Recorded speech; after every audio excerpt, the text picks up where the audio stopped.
with guidelines for the leader and commander. Chapter 11.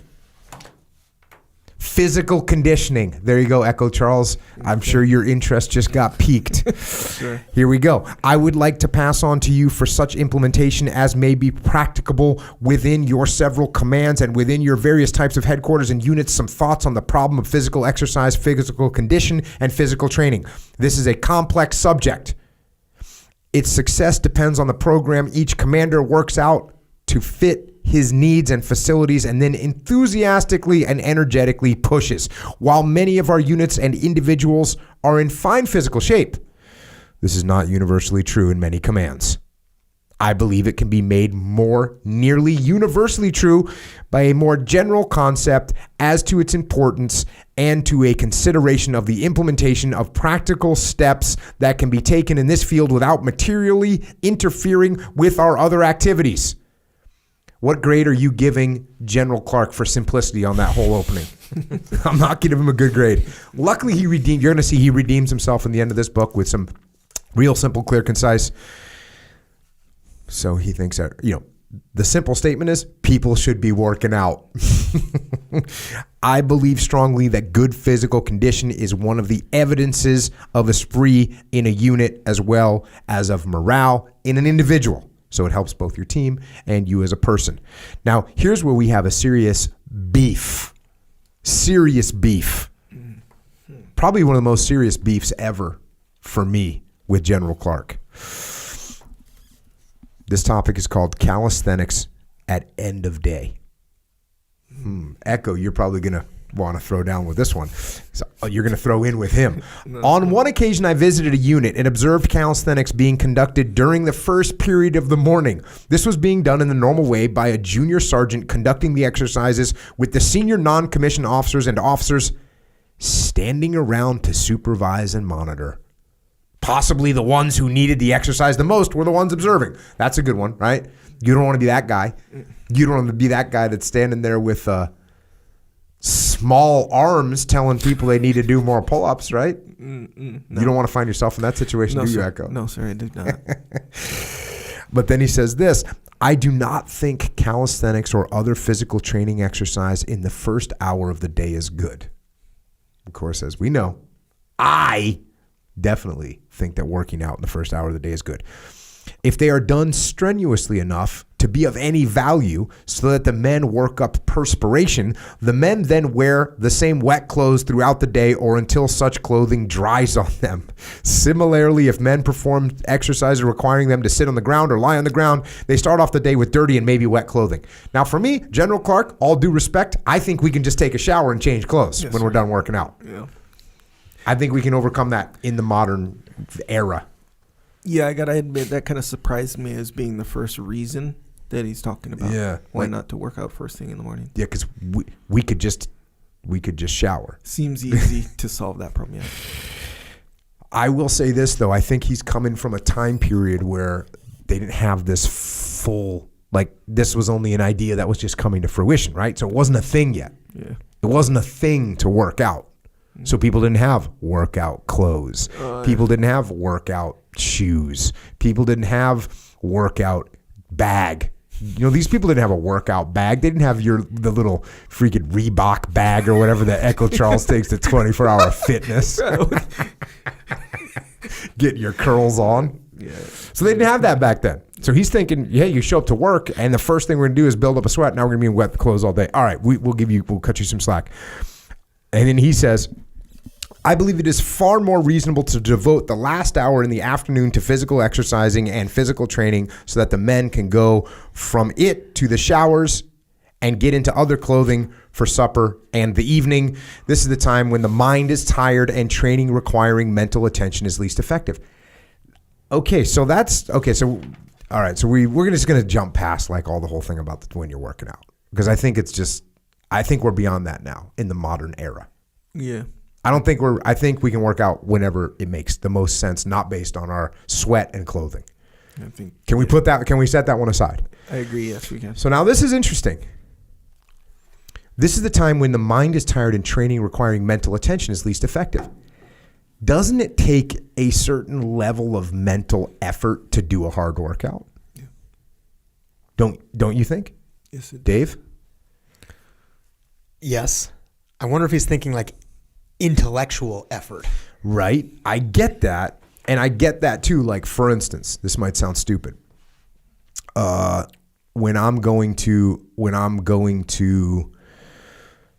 let's say it's late at night and I'm like tired and I've got some more reading to do, I'll read until I'm just going to fall asleep.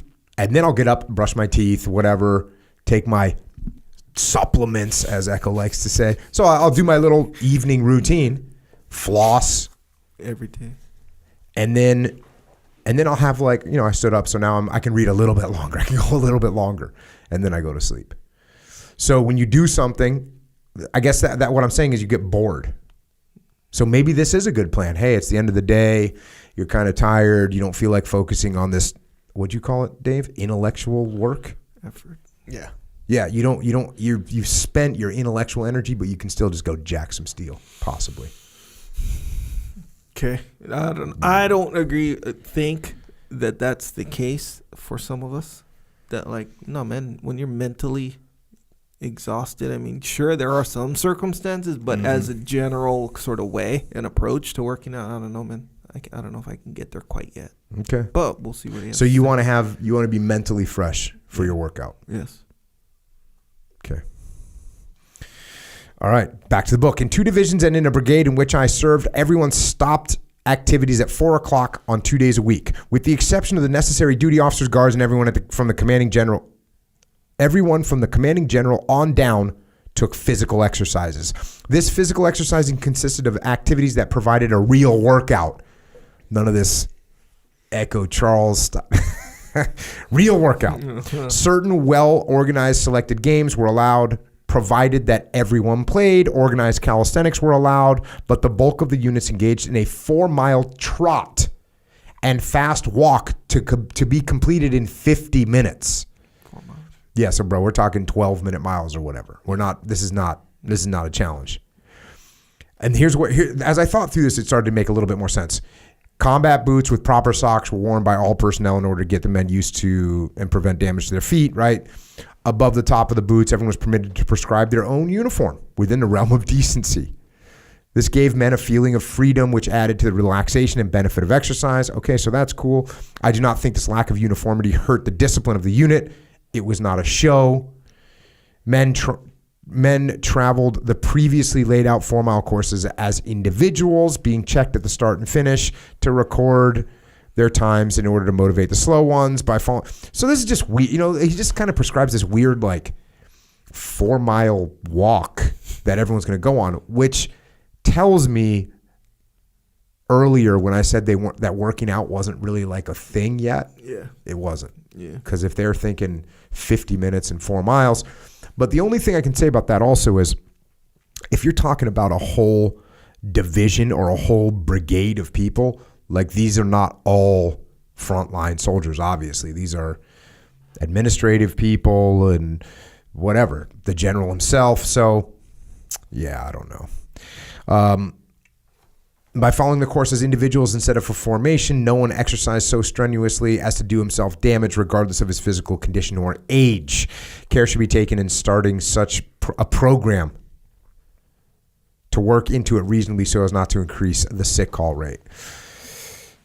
I think if you imagine like a corporation, like a giant corporation, a division-sized corporation with whatever 10 or 15,000 people in it, and they were going to start a physical training program, this might be an okay program. You got 50 minutes, you got to go out, you got to move 4 miles, go for a walk, whatever. I think that's almost the perspective that he's coming from. I don't know though, because didn't he just say a real workout? Yeah, and, like, that kind and there of stuff? should be sweating. I mean, I'm not sweating after 12-minute miles for 4 miles. And I sweat a lot, as you know. Yeah. Well, let's just be thankful that we are where we are, where we've learned so much about physical training, and which has changed a lot. I mean, Did you see that picture I posted the other day of? I was like yelling at one of my friends back in the day, and he's doing cable crossovers. I couldn't tell what he was doing. Crazy, but he was doing just cable crossovers. Yeah, hell yeah. Hardcore. Sculpting the chest. Building the lower pecs. Leave it to you to try to yell at him while he's doing that exercise too. It sounded like he was doing deadlifts or something. I think like we were this. just messing around, actually. Physical exercise program. The Secretary of the Army has written to commanders about the tendency to move troops from barracks to work and from barracks to training areas by vehicle instead of marching them when it is practicable to march. He pointed out that it's very important that the troops retain the ability to march, and this was especially important in mechanized and motorized armor units. So that's a great point. When you have the opportunity to march instead of riding a vehicle, you should march instead of riding a vehicle. That's one thing that's cool about buds. In buds, you run to breakfast and back, you run to lunch and back, you run to dinner and back. It's a mile there, it's a mile back. So you're doing 6 miles a day. Before anything, like before you get credit for anything, you ran 6 miles. Yeah. As a pilot, because I was watching some videos of some pilots, that I came across. And do you guys like kind of have to stay in physical condition just to endure like flying a plane, essentially? I mean, the physical fitness standards are universal across the Marine Corps. They're all the same. There's a unique level of fitness that is associated with flying, and it kind of comes and goes with how much flying you're doing. But there's not like a separate type of aviation fitness, other than there are things about aviation that will fatigue you that you won't get fatigued doing other things, and that's true for other things as well. But like the PT in the Marine Corps they don't care what your job is. Can you train for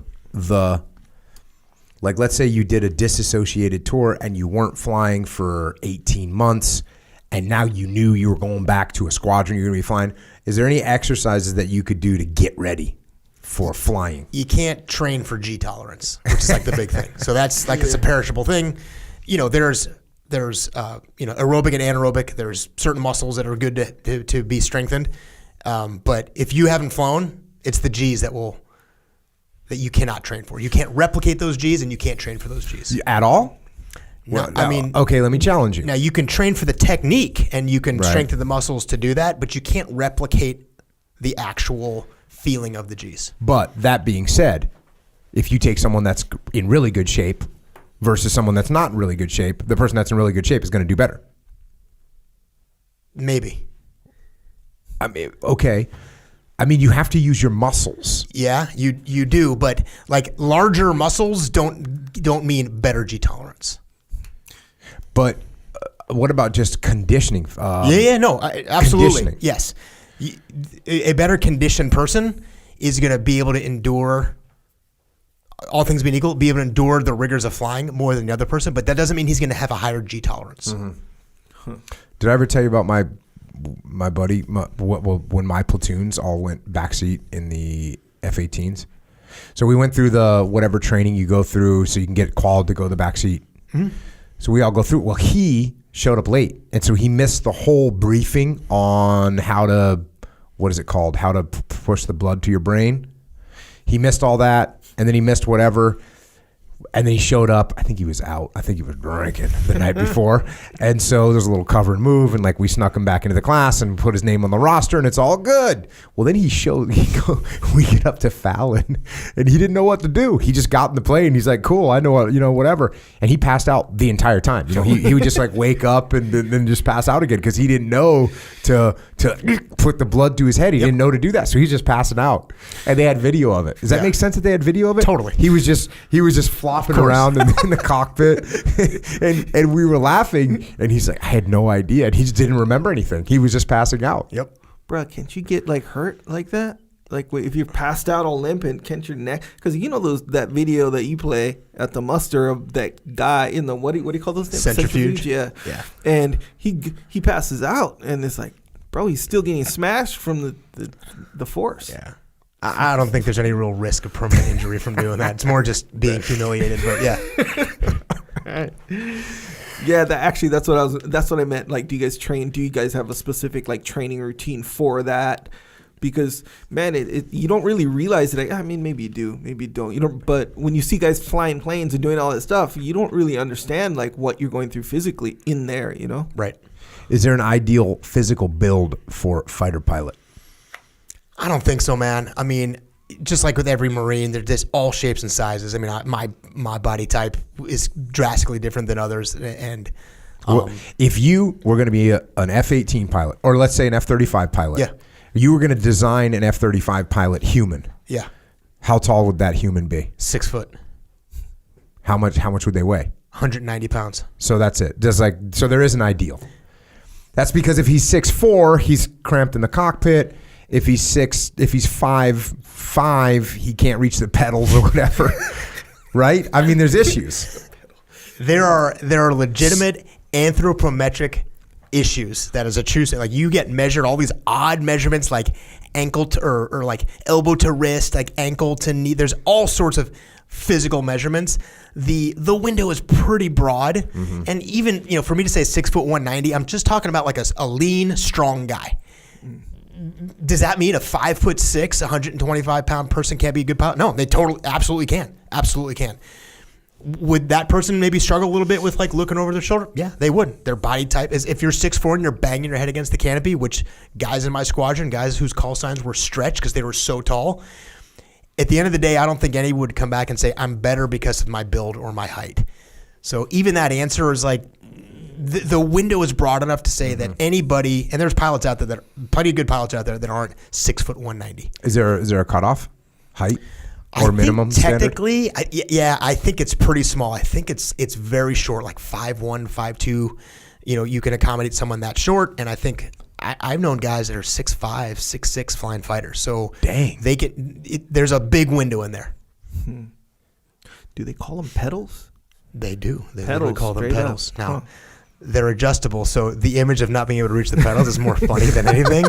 But I'll tell you what, as a taller guy, a taller dude, and when you get into an airplane that somebody else has flown and they're on the shorter side, you get in your knee. It's like being in the back seat of a car and you immediately have to push those pedals all the way back because the dude in front of you was way shorter than you. So it's adjustable like a Cadillac. It is. The adjustment is not too far away from the cockpit temperature adjuster. Oh, that's right. So you got to adjust that little temperature.